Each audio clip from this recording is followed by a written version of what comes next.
الحمد لله نحمده ونصلي على رسوله الكريم أما بعد. இனிமிக்க அல்லாஹ்வின் நல்லடியார்களே, பனி இஸ்ராயில் சமுதாயத்தினர் தீ என்று சொல்லப்படக்கூடிய அந்த மைதானத்தில் அவர்கள் 40 வருட சிறைச்சாலை போல என்ன செய்கிறாங்கன்னு சொன்னால் அந்த இடத்துல சுற்றி திரிகிறாங்க. இந்த 40 வருட கேப்பில் அவர்களுக்கு உண்டான இயற்கையான மனித தேவைகள் இருக்குது. சாப்பாடு, குடிக்கிறது, ஆடைகள், இந்த மாதிரி நிறைய இயற்கையான தேவைகள் இருக்குது. அல்லாஹ் சுப்ஹானஹு வ தஆலா என்ன செய்கிறான்னா, அவர்களை ஒரு வேதனையில் ஒரு பிடியில் சிக்க வச்சிருந்தாலும் அல்லாஹ்வுடைய இரக்கம் என்ன செய்கிறான்னா அப்பவும் என்ன செய்கிறான், அவர்களுடைய தேவைகளை பூர்த்தி செஞ்சு கொடுத்துட்டே தான் இருக்கிறான். அதுவும் சாதாரணமாக இல்லை, ரொம்ப அற்புதமான முறையில் பூர்த்தி செஞ்சு கொடுக்குறான். என்ன கோபப்பட்டாலும் அம்மாவுடைய பாசம் அப்படிங்கிறது என்ன செய்யாது, மகனை விட்டோ மகளை விட்டோ பிள்ளைகளை விட்டோ அகல்றது கிடையாது. கோபம் இருக்கலாம், ஆனால் என்னது, நேரத்துக்கு சாப்பாடு வந்துடும், குடிக்க ஏதாவது கேட்டாலும் கிடச்சிரும். அது மாதிரி அல்லாஹ் அவ்வளோ கோபமாக இருக்கிறான், இவ்வளோ பெரிய தண்டனையை கொடுத்துருக்கிறான். ஆனாலும் என்ன செய்யலைன்னா அவனுடைய அடியார். அதனால தான் என்ன செய்கிறான்னு சொன்னால், இங்கேயுமே அல்லாஹ் தஆலா மனிதர்களை பாவிகளே அப்படின்னு கூப்பிடவே இல்லை. எல்லா இடத்துலையுமே என்ன செய்கிறான், ஒன்று மக்களேன்னு கூப்பிட்றான், அல்லது ஈமான் கொண்டவர்களேன்னு கூப்பிட்றான், அல்லது என்ன அப்படின்னு சொன்னால் பாவம் செய்து விட்ட என்னுடைய அடியார்களே அப்படின்னு தான் கூப்பிட்றான். ரொம்ப இரக்கத்தோடு என்ன செய்கிறான் அல்லாஹ் தஆலா நடந்துக்கிறான். இந்த பனி இஸ்ராயில் சமுதாயத்துக்கு அல்லாஹ் தஆலா ரொம்ப அற்புதமான முறையில் அவர்களுடைய தேவைகளை பூர்த்தி செய்யணும். முதல்ல என்ன அப்படின்னு சொன்னால், அவர்கள் அந்த மைதானத்துக்கு வந்த உடனே கடுமையான வெயில், அந்த வெயில் வந்துருச்சு. இப்போ அல்லாஹ் தஆலா என்ன செய்கிறா, அவர்களுக்கு நிழலை ஏற்பாடு செய்யணும். அல்லாஹ் குர்ஆன்ல சொல்லி காட்டுறான், வஸல்லல்னா அலைக்குமுல் கமாம், நாம் அவர்களுக்கு நிழலை ஏற்படுத்தினோம் மேகத்தின் மூலமாக, மேகங்களின் மூலமாக நிழலை ஏற்படுத்தினோம். அந்த மேகம் எப்படி இருக்கும், வெள்ளை நிறத்தாலான ஒரு குளிர்ச்சியான ஒரு மேகம். அவர்களுக்கு வெயிலினுடைய தாக்கம் தெரியாது. பாலைவனத்தினுடைய அந்த வெயில் அப்படிங்கிறதுக்கு ரொம்ப கடுமையான வெயில். ஆனால் அந்த இடத்துல எல்லாம் என்ன செய்யறான், ஒரு நிழலை போல ஒரு மேகத்தை என்ன செய்யறா, வானத்தையே மறைச்சிடும். அந்தளவுக்கு பெரிய நிழல். இப்படி சொல்லலாம் என்னென்னா ஒரு குடையை போல. இன்னும் சில ரிவாயத்துகளில் சொல்லப்படுது, எங்கெல்லாம் அவர்கள் போகிறாங்களோ அங்கெல்லாம் அவங்களுக்கு என்ன அப்படின்னு சொன்னால் மேலே குடை பிடிச்சிக்கிட்டே போகும். அவங்க நடக்கக்கூடிய எல்லா இடத்துலையுமே இதை அப்படியே குடை பிடிச்சிக்கிட்டே போகும். அப்படியெல்லாம் என்ன செஞ்சாங்கன்னா இவர்களுக்கு நிழலுடைய ஏற்பாட்டை செஞ்சிருக்கு. உணவுடைய நேரம் வந்துருச்சு. அப்போல்லாம் அவங்க தான் என்ன செஞ்சான், உணவை ஏற்பாடு பண்ணி கொடுத்தான். அது இந்த உலகத்தில் இதுவரைக்கும் எந்த சமுதாயத்துக்குமே கிடைக்காத மாதிரி உணவு.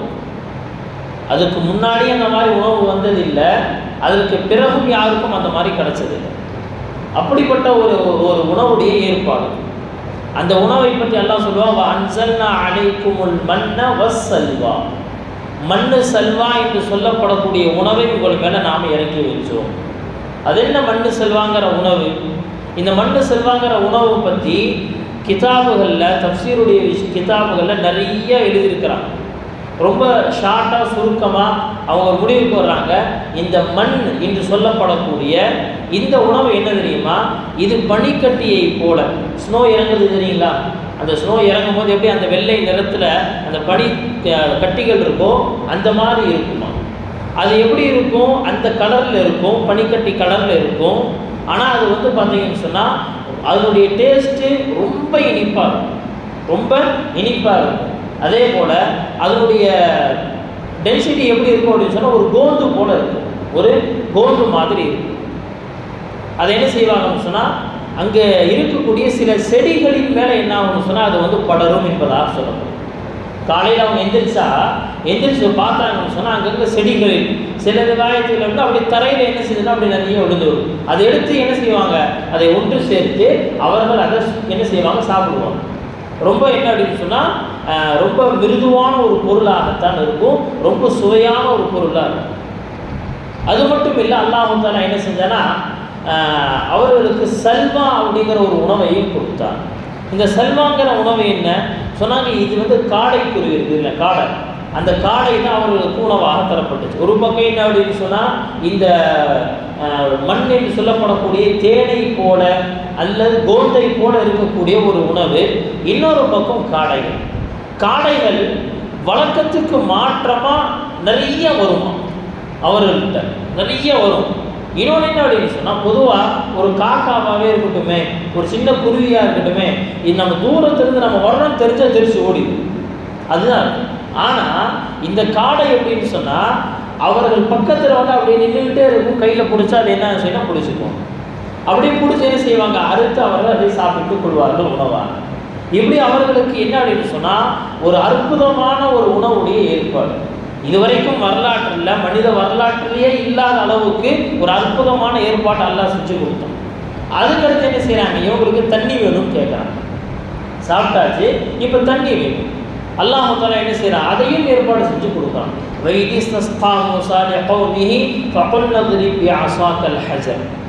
எப்போ அவர்கள் மூசா அலைஹிஸ்ஸலாம்கிட்ட தண்ணி கேட்டாங்களோ, இப்போ அல்லாஹ் தஆலா அந்த ஏற்பாடை செஞ்சால் நாம் சொன்னோம், என்ன செய்யுங்க, மூசா அலைஹிஸ்ஸலாம் சொன்னால், மூசாவே உங்கள் கையில் வச்சிருக்கீங்க இந்த குச்சி.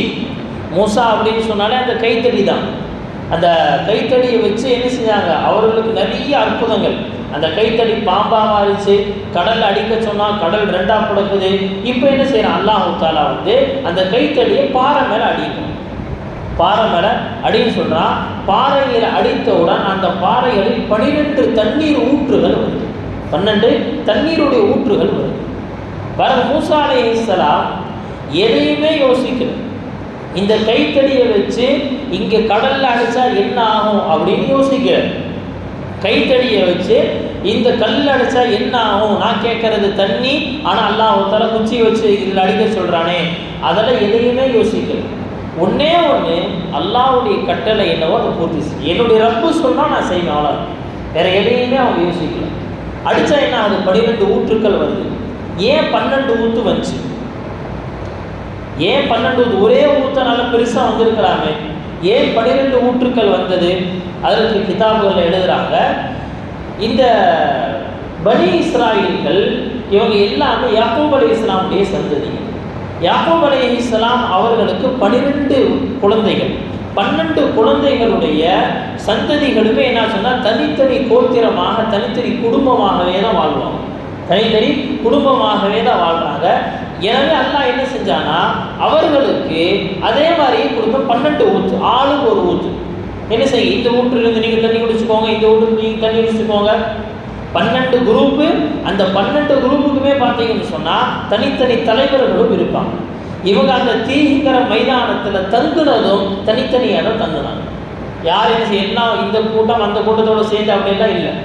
இன்னும் சொல்ல போனால் அவர்கள் அந்த பாதையை கடக்கிறாங்க, கடலை கடந்து வர்றாங்க தெரியுங்களா. நைல் நதியை மூசா அலைஹிஸ்ஸலாம் தடி வச்சு அடிக்க கடல் பாதையை கொடுத்தது. அந்த பாதையும் கூட 12 பாதையாக தந்ததாக சில ரிவாயத்துகளை சொல்லப்படும். அப்போ இவர்களுக்கு என்னன்னா தண்ணீருடைய ஏற்பாடு அல்லாஹ் தஆலா செஞ்சு கொடுத்தான். அந்த தண்ணியை குடிக்கிறாங்க.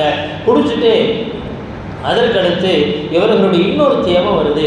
என்ன அப்படின்னு சொன்னால், மாலை நேரம் ஆகுது, இருள் சூட ஆரம்பிக்குது, நைட்டு வர ஆரம்பிச்சிருச்சு அப்படின்னு சொன்னால், இப்போ இவர்களுக்கு அந்த பாலைவனத்தில் எந்த வெளிச்சமும் இல்லை. சொல்கிறாங்க மூசா அலைஹிஸ்ஸலாம்கிட்ட, மூசா என்ன வெளிச்சமே இருக்க மாட்டேங்குது, வெளிச்சமே இல்லாத ஒரு இருட்டில் நாம் இருக்கிறோம், அல்லாஹ்ட்ட துவா செஞ்சு என்ன செய்யுங்க அப்படின்னு சொன்னால் ஒரு வெளிச்சத்தை கொண்டு வர சொல்லி அல்லாஹ் தஆலா அதையும் ஏற்பாடு செஞ்சு கொடுத்தோம். என்னங்க, நம்ம ஏரியாவில் நம்மளுடைய தெருக்கள் இருக்கக்கூடிய கரண்ட் கம்பங்கள் இருக்குது தெரியுமா, இந்த மாதிரி ஒரு கம்பம் போல ஒரு ஒளியால் ஆன ஒரு தூண் அவர்களுடைய மஹல்லாக்களுக்கு இடையில வைக்கப்பட்டுச்சான்.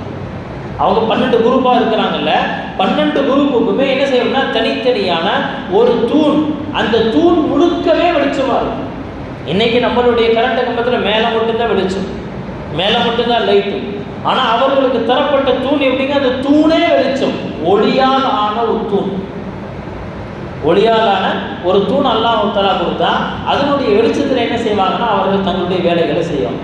எவ்வளோ அற்புதமான ஒரு விஷயம். இந்த உலகத்தில் யாருக்குமே இந்த மாதிரி நடக்கல. அல்லாஹ் என்ன செஞ்சு அவ்வளோ ஏற்பாடுகளை செஞ்சு கொடுத்தா.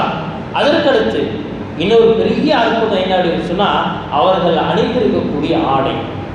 ட்ரெஸ்ஸுனா என்ன ஆகுங்க, ஒன்று அந்த ட்ரெஸ்ஸு அழுக்காகும். ஒரே ட்ரெஸ்ஸை போட்டுக்கிட்டே இருக்க முடியுமா? போட்டுகிட்டே இருக்க முடியுமா? முடியாது. எத்தனை காலையில் ஒரு ட்ரெஸ்ஸு, வெயில் காலமாக இருந்துச்சு அப்படின்னு சொன்னால் சுபஹானல்லாஹ், என்னது ஒரு நாளைக்கு 2 ட்ரெஸ்ஸு 3 ட்ரெஸ்ஸு மாத்திரவங்களாம் இருக்கும். ஏன்னா காலையில் ஒரு ட்ரெஸ்ஸு போகிறோம், கொஞ்சம் நேரத்தில் வெயிலில் போய் சுற்றிட்டு வந்தாரே என்ன ஆச்சுன்னு சொன்னால் வியர்வை நாட்டம் தாங்க முடியல, என்ன செய்யறாரு, வேறு ட்ரெஸ்ஸு மாற்றிக்கிறாரு, குளிச்சுக்கிறாரு. இப்படி என்ன அப்படின்னு சொன்னால் ஆடைகள் நிறைய மாற்றணும். ஆடையில் ட்ரெஸ்ஸில் இன்னொரு பிரச்சனை என்ன அப்படின்னு சொன்னால், அது பழசாகி கிழிஞ்சு போகும். இதுதான் அந்த ஆடையில் இருக்கக்கூடிய பிரச்சனை. இப்போ அல்லாஹ் தஆலா இந்த ட்ரெஸ்ஸில் வந்து ஒரு பெரிய அற்புதத்தை ஏற்படுத்தி கொடுத்தா, ட்ரெஸ்ஸு எப்பவும் அழுக்கே ஆகாது. ட்ரெஸ்ஸு அழுக்கே ஆகாது. இப்படி ஒரு ஆப்ஷன் வந்து நம்ம வீட்டு பெண்களுக்கு இருந்துச்சு அப்படின்னு சொன்னால் அல்லாஹ்ட்ட இது கண்டிப்பாக வாங்கியிருக்கோம். கண்டிப்பாக வாங்கியிருக்கோம். துவைக்கிற வேலை இன்றைக்கி எவ்வளோ பெரிய வேலைங்க. நீக்கல்லாம் அப்படின்னு நல்ல அல்லாஹ் என்ன செய்யலாம், அதை லேசாக்கி கொடுத்துட்டா இந்த ஆடை அழுக்கே ஆகாது. இன்னொன்று என்னங்க, இந்த ஆடை கிளியவும் செய்யாது, பழசாகி கிளியவும் செய்யாது. இதற்கடுத்து அந்த பனு இஸ்ராயல்களுடைய குழந்தைகள் வளர்ந்துக்கிட்டே இருக்கிறாங்க. அந்த குழந்தைகளுக்கு எங்கே போய் வாங்குறது ட்ரெஸ்ஸு? ஏதாவது ஷாப்பிங் மால் இருக்கா? பாலைவனத்தில் இருக்கும். வீட்டுக்கு போய் எடுத்துகிட்டு வரலாம், விசிறுக்குள்ளே போகவே முடியாது. இப்போ என்ன ஆகுது, அந்த ஆடையினுடைய அற்புதம் என்ன அப்படின்னு சொன்னால், குழந்தைகள் வளர வளர வளர என்ன அப்படின்னு சொன்னால் அந்த ட்ரெஸ்ஸும் அந்த உடலுக்கு தகுந்த மாதிரி மாறிக்கிட்டே இருக்கும்.